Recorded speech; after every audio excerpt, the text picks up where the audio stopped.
Ungkap kondisi Nassar, Ruben Onsu beber penyakit sang pedangdut. Ruben Onsu menjadi satu di antara artis yang sempat menjenguk pedangdut King Nassar.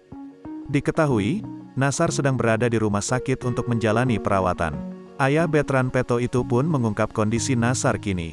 Ruben Onsu turut memberikan dukungannya kepada sang pedangdut. Udah fresh, kalau di rumah sakit kan beberapa tahap harus diikutin proses untuk pengecekan kan, untuk ambil darah, kata Ruben. Ruben memahami bahwa Nassar dirawat di rumah sakit karena kelelahan. Akan tetapi, Ruben enggan untuk menanyakan secara detail dan mendalam terkait penyebab Nassar dirawat. Ia tak ingin justru membuat Nassar menjadi sedih dengan pertanyaan tersebut.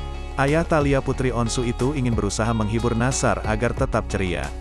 Walaupun dalam kondisi kurang fit, Nassar tetap mau makan. Kemudian, Ruben memaklumi Nassar bisa kelelahan lantaran banyak pekerjaan yang dilakukan.